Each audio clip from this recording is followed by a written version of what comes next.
Hello, dear students.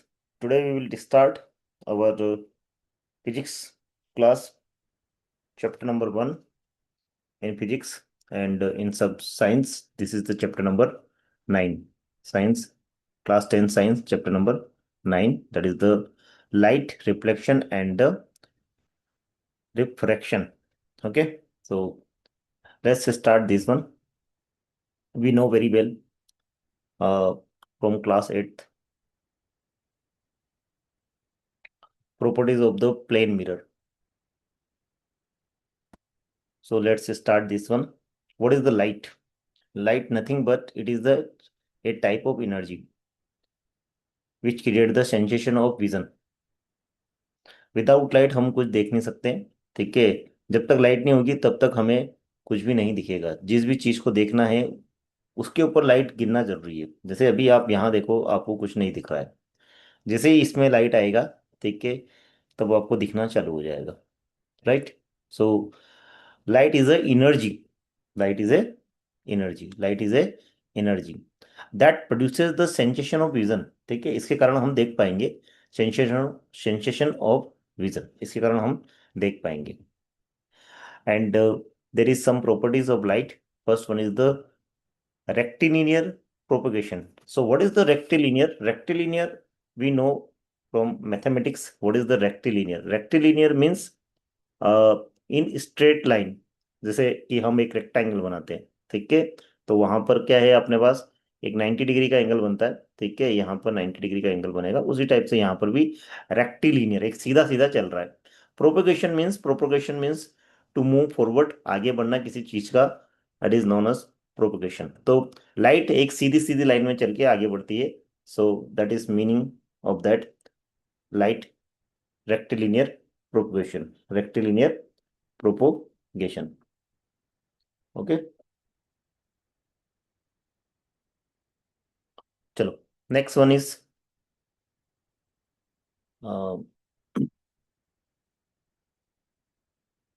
Reflection of light.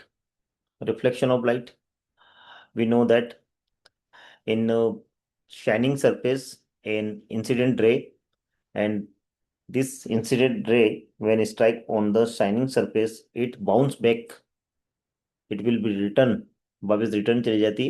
ठीक है, and यहाँ पर दो एंगल बनते हैं। ठीक है, normal normal normal means 90 degree. ये आपका कोई सरफेस है, यहाँ पर आपका ये सरफेस है और इससे 90 डिग्री अपन बनाएंगे तो वो इसका नॉर्मल कहलाएगा। ठीक है, तो यहाँ पर जो एंगल बन रहा है किस किस के बीच में बन रहा है, ये इंसिडेंट रेज है यहाँ पर। ठीक है, और इसके यहाँ पर नॉर्मल है, तो ये नॉर्मल और इंसिडेंट रेज के बीच में जो एंगल बन रहा है that is the incident angle. Similarly normal और जो रिफ्लेक्टेड रेज है, इन दोनों के बीच में जो एंगल बन रहा है that is the reflected angle. So i equal to r, हमें ये मालूम है आई इक्वल टू आर होता है। तो this is the first law, angle of incident, angle of reflection, और आई इक्वल टू आर होता है। यहाँ पर कुछ लो है, ठीक है, लो ऑफ रिफ्लेक्शन, यहाँ पर आप देख सकते हो the angle of incidence is equal to the angle of reflection. And second law is that incident ray, जो भी ये रे जा रही है first P to Q, incident ray, ये जो incident ray, the normal to the mirror at the point of incidence, यहाँ पर पॉइंट ऑफ इंसिडेंट, यहाँ पर पॉइंट ऑफ इंसिडेंट है और इससे वर्टिकल जो लाइन जा रही है that is the normal. And reflected ray, और ये जो लाइन है Q to R, all in the same plane, सबके सब एक ही प्लेन में है, all in the same plane, तो that is the second law. तो first one is I equal to R और second one is the incident ray normal of that plane and the reflected ray all will be in the same plane, same plane में रहेगा, एक ही plane में रहेगा। so that is the second law. Now let's see how to make the plane mirror. Please remember that there is a one glass and one is mirror. Glass, we glass is the transparent, glass के are पार हम देख सकते हैं, glass के are पार हम देख सकते हैं, दैट इज द ट्रांसपेरेंट। और मिरर में क्या होता है, एक साइड कलर कर देते हैं, एक साइड कलर कर सकते हैं, so we can not see other side, तो एक साइड कलर करके उसको ओपेक बना देते हैं। तो generally we use a coating, silver coating, colour करने के लिए हम क्या करते हैं, सिल्वर कोटिंग यूज करते हैं। And to protect this silver coating we use another layer, we can use green colour, red colour, whatever, एक कलर की और यूज कर ली हमने। तो अब आपका ये जो ग्लास था वो कन्वर्ट हो गया आपका मिरर में। तो this is the how to make the mirror from a glass. आपने कभी भी देखा होगा कोई भी अपने घर में जो कोई कोई भी मिरर वगैरह होता है, ठीक है, वो अगर ब्रेक व्रेक हो जाता है, उसको अपन फेंकते हैं कहीं बाहर तो उसके टुकड़े हो जाते हैं, तो आप देखोगे तो उसके बैक साइड में आपको या तो ग्रीन कलर दिखेगा या रेड कलर दिखेगा, इस टाइप के अलग अलग कलर दिखते हैं, है ना। वो इसी कारण है क्योंकि ग्लास से मिरर बना गया है, और ग्लास से मिरर बनाते हैं तो एक सिल्वर कोटिंग करते हैं, उस कोटिंग को बचाने के लिए हम एक कलर और कर देते हैं उसके ऊपर, तो इसलिए हमें वो बैक साइड से दूसरे कलर का दिखता है, राइट। तो यहाँ पर दो सरफेस हो गई, ठीक है। दिस साइड सरफेस जहां से रेज आएगी और स्ट्राइक होके वापस रिटर्न बाउंस बैक हो जाएगी, that is the reflecting surface. और अदर साइड जहां पर हमने कलर कर दिया है, ये कलर कर दिया है, that is the opaque surface. Opaque means a surface which is not allowed to pass rays, अपने आप में से रेज होके जाने नहीं देती है, दूसरे साइड जाने नहीं देती, दूसरे साइड हम देख नहीं पाते हैं। ये सारी चीजें क्या कहलाएगी, ओपेक सरफेस कहलाएगी। Now types of reflection, there are two type of reflection, one is the regular reflection, and regular reflection किस पे होता है, स्मूथ मिरर पे होता है, स्मूथ मिरर पे होता है, ठीक है। बिल्कुल प्लेन सरफेस, शाइनी सरफेस, तो that is known as the smooth mirror, उस पे होगा आपका रेगुलर रिफ्लेक्शन। रेगुलर रिफ्लेक्शन में आपको चीज का ध्यान रखना है, जो रेज आ रही है वो तो पैरेलल आ रही है, जो रेज आ रही है, ये सारी रेज जो आ रही है, ये रेज आपके पैरेलल आ रही है, ठीक है। और रिफ्लेक्ट होने के बाद जो रेज जारी है, these rays also parallel, तो reflected rays are parallel, reflected rays are parallel, so this is known as the, if reflected rays are parallel, then the surface is known as the smooth mirror और smooth surface, और इस type का जो reflection होगा that is known as the regular reflection. Another one is the irregular reflection, you can see that if we use rough surface or a mirror which is not very smooth, or there is a crack in a mirror, or water that is not still moving water, या कोई भी rough surface, कोई भी चीज लेंगे इस type की, तो वहां पर आपको मिलेगा irregular reflection. Irregular reflection, irregular reflection, how we can know that, how can we identify, जो रेज है, rays will be parallel, coming rays, जो इंसिडेंट रेज है वो तो पैरेलल होगी क्योंकि रेज सारी पैरेलल आ रही है, but after the striking on surface, when they go back, bounce back, then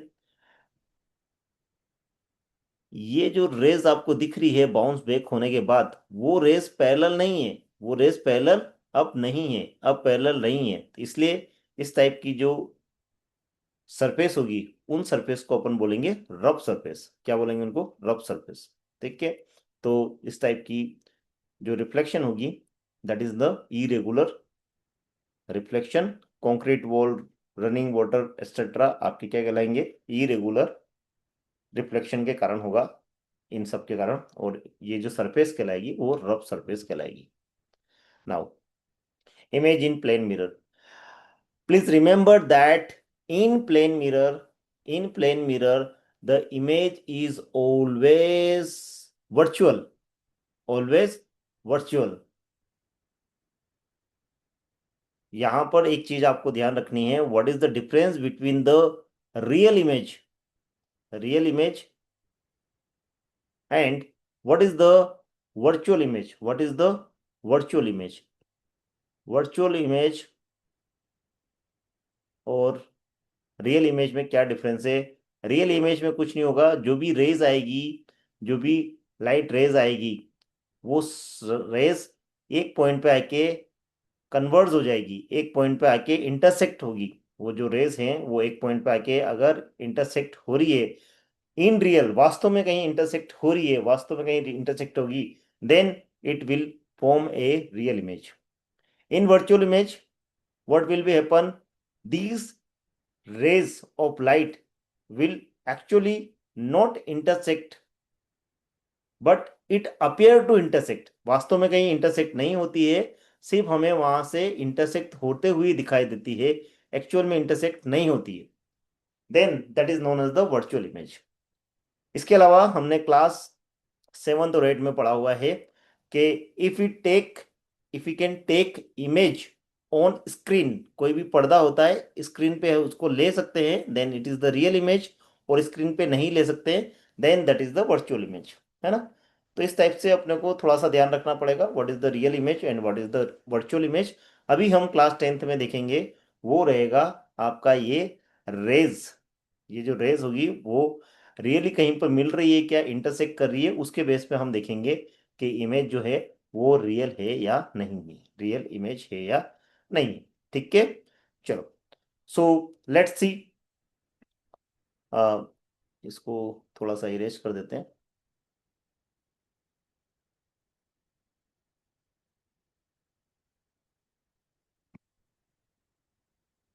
plane mirror हमने पढ़ा हुआ है, क्लास 7th में भी पढ़ा है, क्लास 8th में भी पढ़ा हुआ है।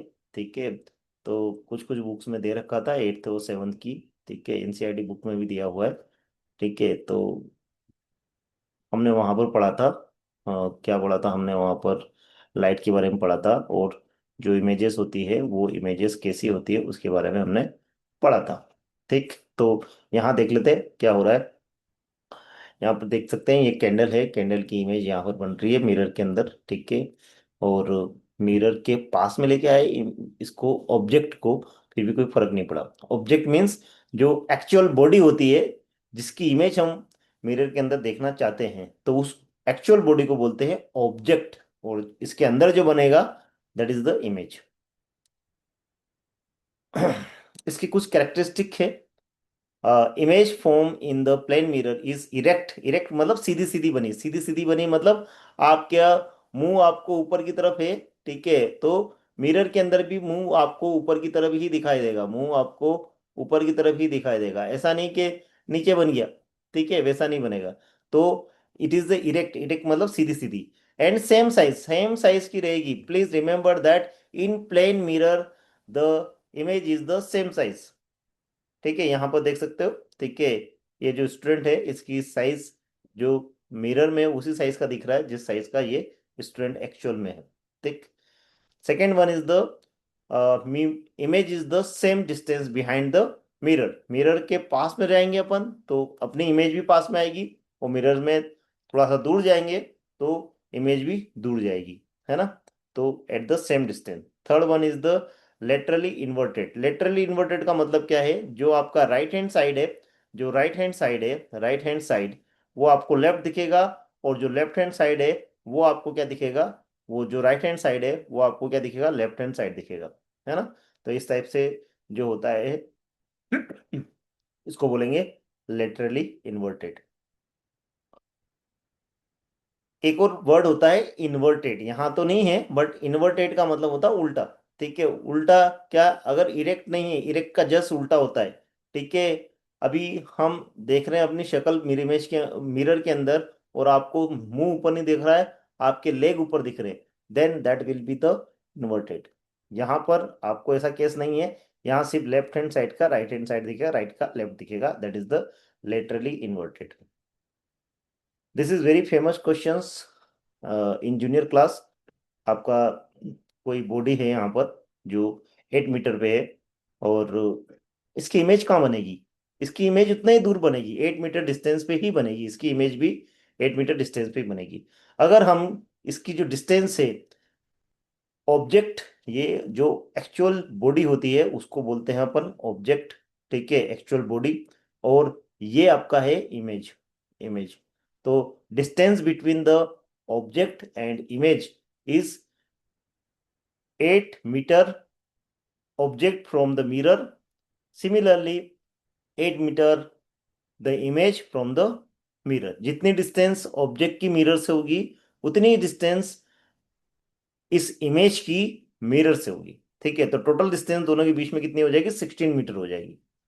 If you change that distance, तो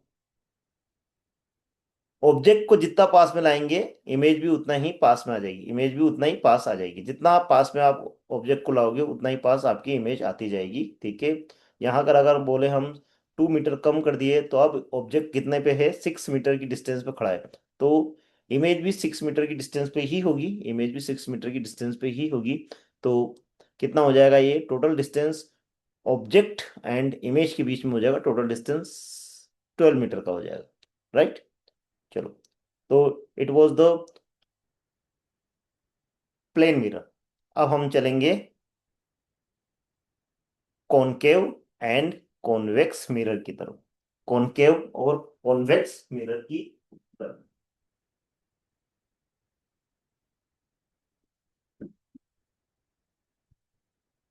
चलो देखते हैं ये क्या चीज है, कॉनकेव एंड कॉन्वेक्स मिरर। आप यहां से देख सकते हो, देखो यहां पर एक एग्जांपल दे रखा है यहाँ पर। दिस इज द, आपने देखा होगा कोई कोई फोर व्हीलर होता है, कोई कार वगैरह है, उसके साइड मिरर लगा रहता है जिसमें अपन पीछे की साइड का देखते हैं पूरा, क्या क्या चल रहा है पीछे की साइड में, तो वो सारा दिखता है। तो इस टाइप के जो मिरर होते हैं वो प्लेन नहीं होते। ठीक है, कौन से टाइप के होते हैं अभी देखेंगे, कॉन्वेक्स हैं या कॉनकेव, वो अभी देखेंगे। ठीक है, इस टाइप के भी जो शेप होते हैं, ठीक है, ये भी आपका एक सोलर थर्मल का एप्लीकेशन लग रहा है। यहाँ पर जो सारी रेज आएगी टकरा के सारी सेंटर पे जाएगी, यहाँ सेंटर पे कोई चीज रख देंगे तो वो गर्म हो जाएगी। यहाँ सिंपल सा है, आप देख सकते हो एक स्पून है, स्पून में अंदर की तरफ, ठीक है, थोड़ा सा डिप्रेस पार्ट जो रहता है that is the concave side है, और जो बाहर की तरफ निकला रहता है, बाहर की तरफ निकला हुआ होता है, that is the convex side. Concave side and convex side, है ना। तो these are known as the spherical mirror. Let's see why this known as the spherical. Spherical नाम क्यों दिया इनको, स्फेरिकल नाम क्यों दिया उसको देख लेते हैं। बिकॉज ये काय से मिलके बने हुए हैं? Because they made from the sphere, है ना, बॉल जैसी होती है, बॉल जो होती है उससे, उसी शेप की चीजों से इसको बनाया जाता है, तो इसलिए इसको बोलेंगे स्फेरिकल मिरर। चलो, स्फेरिकल मिरर भी दो टाइप के हैं आपके, one is the convex mirror and one another one is the concave mirror. So we know very well, कोई भी ट्रांसपेरेंट मीडियम होता है उसके वन साइड में अगर हम कलर कर दें then that will be convert into mirror. So यहाँ पर हम मिरर की बात कर रहे हैं। हमारे पास एक स्फेयर है, ठीक है, स्फेयर के एक साइड में अगर हमने कलर कर दिया, आउटसाइड में हमने सेलेक्ट कलर कर दिया, और ये वाली जो सरफेस है इसको हम यूज कर रहे हैं एज ए रिफ्लेक्टिंग सरफेस, तो ये वाली साइड जो हम यूज कर रहे हैं ये रिफ्लेक्टिंग सरफेस हो जाएगी, और बैक साइड में हमने इसको इधर कलर कर दिया, पीछे की साइड में हमने इसको कलर कर दिया। ठीक है, तो ये हो जाएगा आपका कॉनकेव। कॉनकेव है ना, थोड़ा सा अंदर की तरफ डिप्रेस रहेगा। दूसरा होता है आपका कॉन्वेक्स। कॉन्वेक्स में क्या होता है? ठीक है, जो बाहर निकला हुआ पार्ट होता है, बल्जिंग आउट वाला पार्ट होता है, जो बाहर निकला हुआ पार्ट होता है, ठीक है, वो हम रिफ्लेक्टिंग सरफेस के लिए यूज करते हैं। ठीक है, रिफ्लेक्टिंग सरफेस के लिए यूज करते हैं, और अंदर वाला पार्ट जो होता है उसको हम कलर कर देते हैं। ठीक, चलो कुछ नहीं है, इस टाइप से होता है। जैसे आपका ये वाला है, तो if we colour this outside then this side is used as a reflecting surface, यहाँ से रेज आएगी और रिफ्लेक्ट होके चली जाएगी। अगर इसी शेप में हमने क्या किया, अंदर की साइड में कलर कर दिया, ठीक है, then this surface is use for the reflecting. ठीक है, तो यहाँ पर रेज आई और रिफ्लेक्ट होके बैक चली गई इस साइड में, तो ये रिफ्लेक्टिंग सरफेस कहलाएगा। Then this is the convex, बाहर निकला हुआ है तो कॉन्वेक्स, और ये अंदर की तरफ डिप्रेस है, वो वाला साइड यूज कर रहे हैं, दैट इज द कॉनकेव। ठीक है, चलो और देखते हैं इसमें क्या क्या है। सपोज पूरा स्फेयर था, उसमें से एक पार्ट कट करके हमने निकाल दिया, जैसे ये वाला पार्ट करके निकाल दिया, और इसके एक साइड में हमने क्या कर दिया, कलर कर दिया, कलर कर दिया। अब आप यहाँ पर देख सकते हो जो अंदर की तरफ दबा हुआ पार्ट था, दैट इज, इसको क्या कर दिया हमने, कलर कर दिया। तो अब हमारी रिफ्लेक्टिंग सरफेस क्या हो गई, जो बल्जिंग आउट है, आउटसाइड में जो निकली हुई है, उसको हमने रिफ्लेक्टिंग सरफेस बना दिया।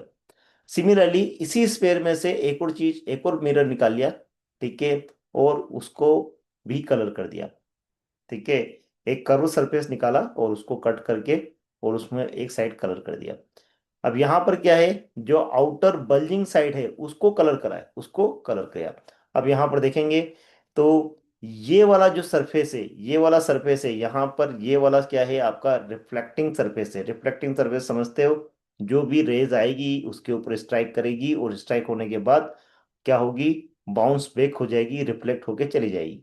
तो ये वाला सरफेस आपका रिफ्लेक्टिंग सरफेस कहलाएगा। ये आपको इस साइड से surface as a mirror use करना है, ठीक है। और जो दूसरे वाले साइड में है जहां पर आपने कलर कर दिया, that is known as the opaque surface. तो this is the convex mirror, और this one is the this one is the concave mirror. Concave mirror में क्या है, ये वाला जो सरफेस है, it is known as the reflecting surface, और ये जो बैक साइड में जो कलर करा हुआ है, ठीक है, that is the opaque surface. तो आप यहाँ समझ ही गए होंगे किस टाइप का मिरर को कॉनकेव बोलेंगे और किस टाइप के मिरर को कॉन्वेक्स बोलेंगे, ठीक है। कॉनकेव, ठीक है, केव ऐसे गुफा टाइप दबा हुआ है, ठीक है, गुफा होते हैं ना जैसे, ठीक है, तो दबा हुआ है, तो उसको बोलेंगे हम कॉनकेव। चलो नेक्स्ट। अब यहाँ देख सकते हो रेज आई, ठीक है, रेज क्या रिफ्लेक्ट हो गई, रिफ्लेक्ट होके बैक चली गई वापस, ठीक है।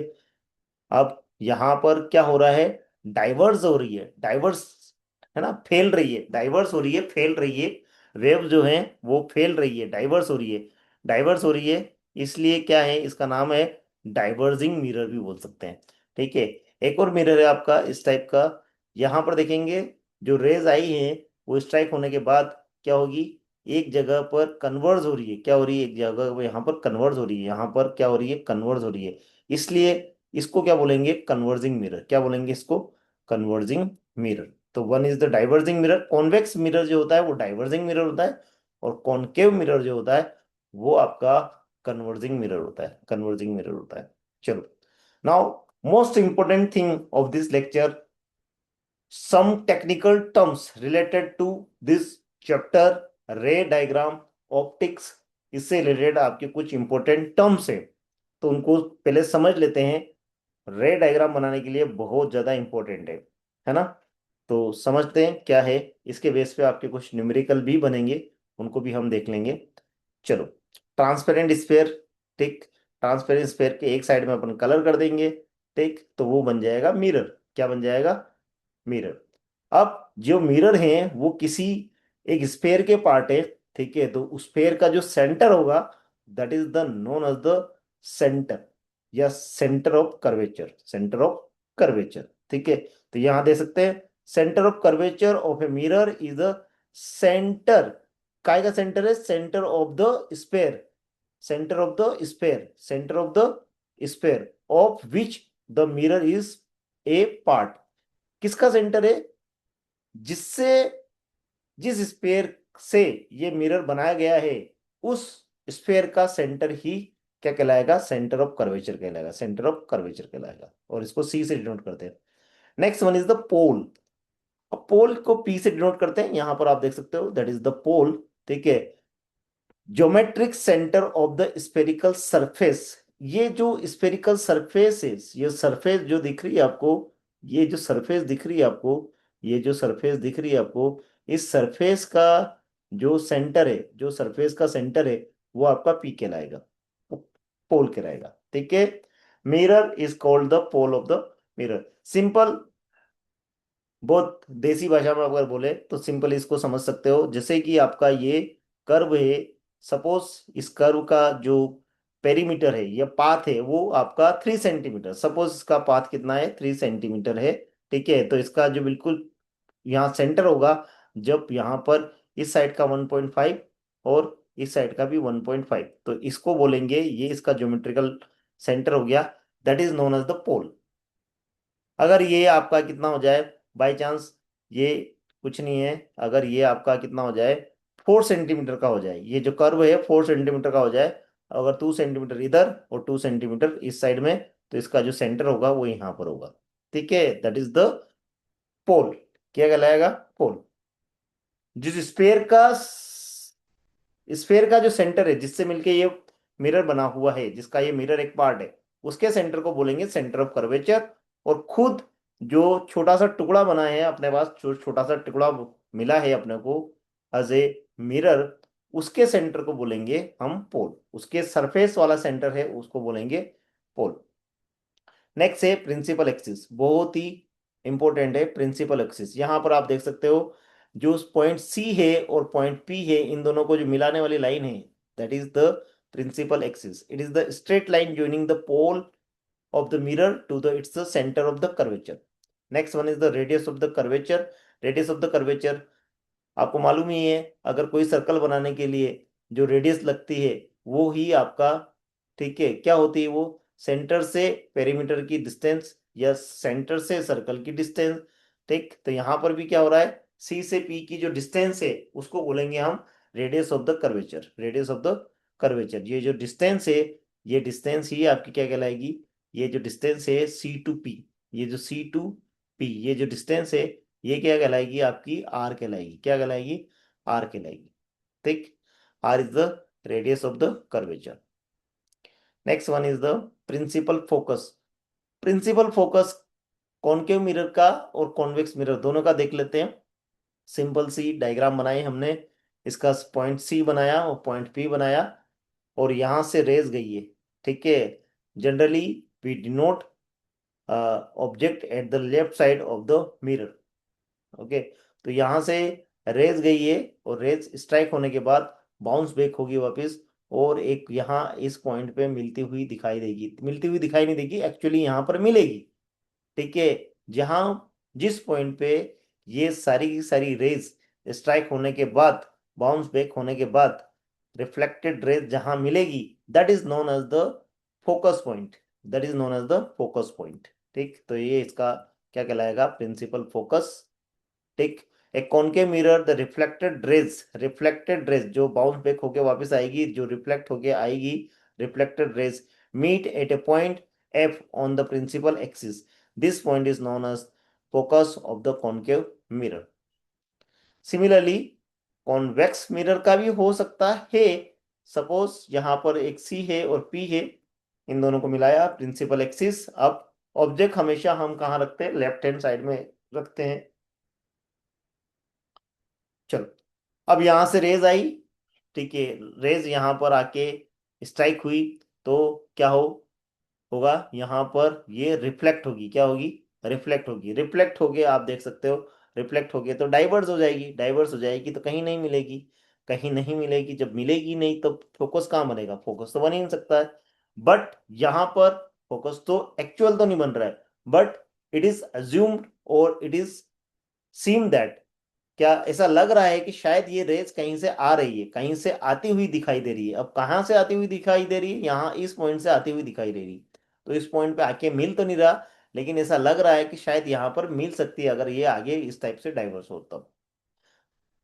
ठीक है, या इस पॉइंट से आती हुई दिखाई दे रही सारी की सारी, तो ये पॉइंट जो कहलाएगा, ये क्या कहलाएगा? ये भी फोकस ही कहलाएगा। ये भी फोकस ही कहलाएगा।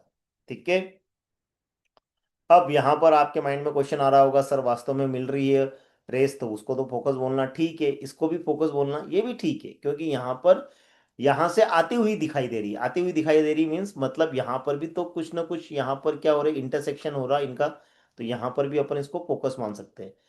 लेकिन आपको लग रहा है सर ऐसे कैसे, तो इसको क्या करेंगे? इसको और इसमें क्या डिफरेंस लग रहा है आपको? यहाँ पर एक्चुअली मिल रही है, तो यहाँ पर अपन नाम दे देंगे अलग, और उसको भी कुछ नाम दे देंगे अलग। क्या नाम दे सकते हैं? यहाँ पर रियली हो रहा है तो आपका क्या हो जाएगा? Real focus. और यहाँ पर वर्चुअली हो रहा है, यहाँ पर एक्चुअल हो नहीं रहा है, तो ये क्या बन जाएगा? Virtual focus. ये क्या बन जाएगा? Virtual focus. ठीक, next one is the focal length. Focal length क्या है? It is nothing but distance between two point. कौन कौन से पॉइंट के बीच में? ये यहाँ पर फोकस पॉइंट है और यहाँ पर पोल है। पोल और फोकस के बीच की जो डिस्टेंस होती है, that is the focal length, and this is denoted by small f. क्या इसे डिनोट करते हैं? Small f. Please remember that one. जो डिस्टेंस होती है उसको स्मॉल f से डिनोट करते हैं, और जो पॉइंट होता है फोकस पॉइंट उसको कैपिटल f से डिनोट करते हैं, कैपिटल F से डिनोट करते हैं. ठीक है, यहां पर भी आप देख सकते हो ये फोकस है. ठीक है, यहाँ पर फोकस है और इन दोनों के बीच की डिस्टेंस जो है वो क्या कहलाएगी? फोकल लेंथ कहलाएगी. ये वाली लेंथ आपकी फोकल लेंथ कहलाती है. ये जितनी लेंथ होती है उतनी ही लेंथ आपकी फोकस से रेडियस ऑफ द कर्वेचर तक भी होती है. तो ये भी आपका फोकल लेंथ ही भी बोल सकते हैं इसको भी. ठीक है, क्योंकि ये दोनों बराबर ही होते हैं. ये जितनी होती है उतना ही ये F2C होता है. ठीक है, चलो. और यहां से P से लगा के C तक क्या बनता है? Radius of the curvature. Radius of the curvature means we can write that. Radius of curvature क्या है? रेडियस ऑफ कर्वेचर आप देखें जाए तो रेडियस ऑफ कर्वेचर क्या लग रहा है आपको? रेडियस ऑफ कर्वेचर क्या हो रहा है? जो आर है, जो आर है, आर किसके बराबर है? आर आप देखें तो पी से एफ, पी से F capital F plus F2C, F2C. तो ये भी किसके बराबर है? फोकल लेंथ के बराबर है. और ये भी किसके बराबर है? फोकल लेंथ के बराबर. तो आप यहां पर देख सकते हो आर इक्वल टू किसके बराबर हो जाएगा? 2 times of focal length. 2 times of focal length. तो आप इसको यूज कर सकते हो. Radius of curvature is 2 times of focal length. और कहीं कहीं क्वेश्चन में आपको सिर्फ एफ, स्मॉल एफ निकालना है तो क्या कर जाएगा? R/2 हो जाएगा. R/2 हो जाएगा. ये सिमिलरली वैसा ही है जैसे आप डायमीटर यूज करते हैं, और डायमीटर का हाफ क्या होता है? रेडियस. उसी टाइप से है. यहां पर यूं समझ लो रेडियस का भी हाफ है फोकल लेंथ. रेडियस का भी हाफ है फोकल लेंथ. ठीक, चलो नेक्स्ट यहां पर कुछ क्वेश्चन देख लो. Find the focal length of the convex mirror whose radius of the curvature is 32. Simple सा है. रेडियस ऑफ द कर्वेचर आपको दे रखा है 32, तो इसका हाफ जो है वो क्या बन जाएगा? फोकल लेंथ बन जाएगा. R/2, R/2 अपने को मालूम है. R/2 क्या हो जाएगा? फोकल लेंथ हो जाएगा. तो focal length is the 16 centimetre हो जाएगा. ठीक है, next one is the focal length of the spherical mirror is 20 centimetre. What will is the radius of curvature? अभी देखा अपन ने 2 times of the focal length is the radius of the curvature. तो यहाँ पर 20 सेंटीमीटर आपको क्या दे रखा है? फोकल लेंथ दे रखी है. ठीक है, तो रेडियस ऑफ द कर्वेचर कितना हो जाएगा? इसका डबल हो जाएगा. इट मीन्स 40 सेंटीमीटर हो जाएगा. ठीक, यहाँ पर मैंने आपको बता ही दिया है क्या क्या डिफरेंस है रियल इमेज और वर्चुअल इमेज में. A real image is the form due to the actual intersection. वास्तव में क्रॉस करेगी दो rays. Actual intersection of the reflected rays. जो रेज रिफ्लेक्ट होके जाएगी, जो रेज रिफ्लेक्ट होके जाएगी, यहां पर देख सकते हो आप. ये आपका ऑब्जेक्ट है. ऑब्जेक्ट से टकराने के बाद, मिरर से टकराने के बाद ये आपकी गई रेज. यहाँ पर रेज आ रही है ये वाली, और दूसरी वाली रेज यहाँ से स्ट्राइक होने के बाद रिटर्न आ गई यहाँ पर, और ये दोनों यहाँ पर मिल रहे हैं. तो यहाँ पर मिलने पर ये एक्चुअली मिल रही है रेज, इसलिए ये क्या कहलाएगी? रियल इमेज कहलाएगी. यहाँ पर जो रेस है वो एक्चुअली नहीं मिल रही है, बट यहाँ से मिलती हुई दिखाई दे रही है. यहाँ पर इंटरसेक्ट हुआ हुआ दिखाई दे रहा है, इसलिए यहाँ पर ये वर्चुअल इमेज होगी.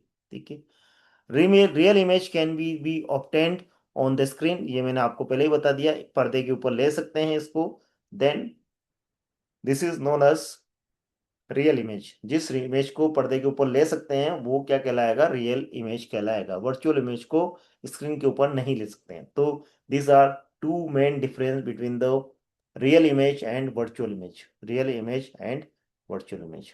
ठीक है,